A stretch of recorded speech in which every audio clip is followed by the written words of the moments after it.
500 askari oo ka tirsan ciidamada kumaandooska Soomaaliya oo lagu soo tababaray dalka Turkiga ayaa dib ugu soo guryo noqday Soomaaliya iyagoo soo faa'iiday xeelad dagaal mid difaac tababar maskaxeed iyo mid jir ahaaneed. ciidamadan kumaandooska oo ka soo degay garoonka diyaaradaha Muqdisho ayaa soo bandhigay gaardi iyo dhoolatus cajiib ah oo ka turjumaya wixii ay ku soo barteen dalka Turkiga, waxaana la qorsheynayaa inay qayb ka noqdaan qorshaha argagixisada looga xoreynayo deegaanada ay kaga sugan yihiin Soomaaliya.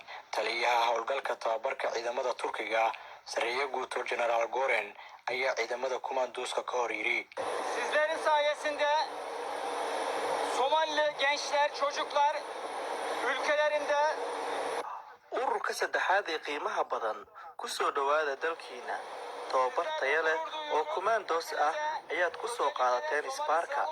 aqoontan aad soo qaadateen waxaan aaminsanahay in aad wax badan kaga bedeli doontaan ciidamada xoogga dalka Soomaaliyeed.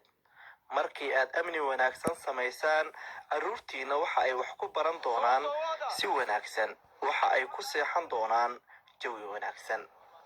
taliye ku-xigeenka ciidamada xoogga dalka Maxamed Ali Bariisi ayaa ciidamada ku dhiirigeliyay dadaalka wanaagsan ee ay sameeyeen muddadii ay ku sugnaayeen Turkiga.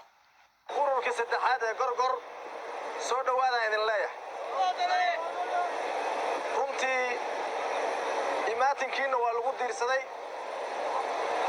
waxaan ka muuqda firfircooni, waxaan ka muuqda tababar fiican, waxaan ka muuqda inaad si fiican shaqada linkugu diray iyo tababarkii aad u aadeen u gudateen.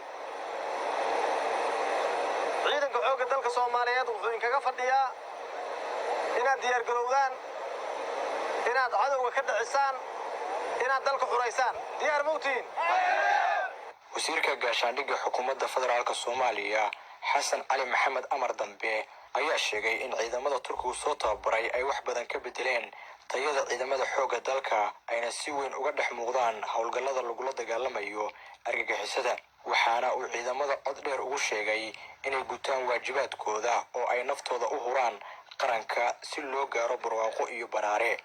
maadaama dhalinyaro tihiin, taliyaha ciidanka xoogga dalka Soomaaliyeed waa nin dhalinyaro. taliye ku-xigeenku waa dhalinyaro, wasiirka gaashaandhigga waa dhalinyaro, wasiir ku-xigeenka waa dhalinyaro, dhammaanteena waa wada dhalinyaro. dhalinyaro ayaa dalkan badbaadisay. SYL waa taqaanaan, waqtigeenna way dalkan aan badbaadin lahayn. waa kaalinteena ayaa ka bannaan dalka. waa xilligii ummadda Soomaaliyeed aan badbaadin lahayn. waa in xilligii sharafkeedii karaamadeeda ciisadeeda aan soo celin lahayn. annagana diyaar ayaa u nahay inaan dalkeenna hooyo aan dhiiggeena iyo dhacankeena u bixinno. idinkana waa nooga horeysaan, garabkiina ayaa nahay. insha allahu tacaala dalkiina hooyo ku soo dhawaada.